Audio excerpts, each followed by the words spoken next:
অনেক দিন পরে আমার বন্ধু হুসেন আমারে বললো চলো কাবলি পোলাও খাইতে যাব। তো কাবলি পোলাও কোথায় খাইতে যাবো? পুরান ঢাকা। তো পুরান ঢাকা যাইতে হলে তো অবশ্যই গাড়ি নেওয়া যাওয়া যাবে না।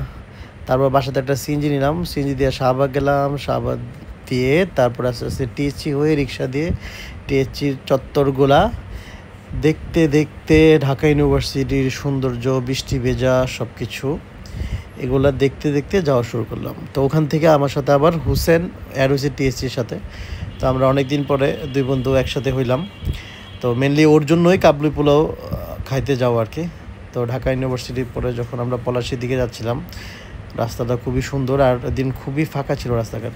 যেই আমরা নবাবগঞ্জ রোডের মধ্যে ঢুকে গেলাম, রে রিক্সা আর রিক্সা। তখন আমরা অনেকক্ষণ পর অনেক ট্রাফিক আটকে গেছি। তো যেই রিক্সা, তো আসলে আমাদের এই বাড়ি দ্বারা এখান থেকে যেতে গাড়িতে পসিবল না, রিক্সা দিয়ে। তো ফাইনালি আমরা সেই জাইতুন বিরিয়ানি হাউসের পাশে রিক্সার জ্যাম দেখে দেন আমরা হেঁটে হেঁটে যাওয়া শুরু করলাম। তো পাশেই আমাদের এই যে জাইতুন বিরিয়ানি হাউস, আমরা গেলাম ভিতরে। ছোট ওনাদের 4টা দোকান এরকম আর কি, জায়গা হয় না দেখে 4টা দোকান ওনারা নিচে আর কি। তো যাওয়ার পরে আমাদের একজন এখানে বসে ওয়েট করতেছিল। তাদের গ্লাসগুলো খুব সুন্দর, স্টিলের আর কি, পানি রাখার গ্লাস।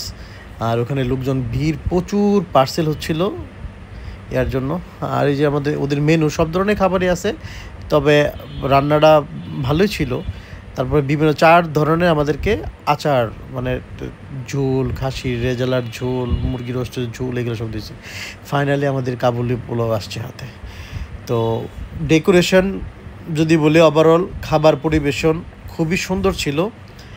বাট খাবারের মাংস পিসও অনেক বড় ছিল, কিন্তু আমার কাছে মনে হয়েছে চাউলটা আরও সিদ্ধ হইতো এবং মাংসর যে পিসটা আছে আরও সফট হওয়া দরকার ছিল। কারণ আমি পাকিস্তানে অলমোস্ট 13-14 বার ভিজিট করছি, আমি অনেকবার খাইছি এগুলা। তো বাংলাদেশে প্রথম খাইতে যাইয়া আমার যে এক্সপিরিয়েন্স, সেটা হচ্ছে এটার টেস্ট আরও ভালো হওয়া উচিত। কারণ এই টেস্টের জন্য এত হাফ ডাকতে না। তো ফাইনালি যাই হোক, বাংলাদেশের কাবলি পোলাও টেস্ট করলাম। আপনারা সবাইও খেতে পারেন এই কাবলি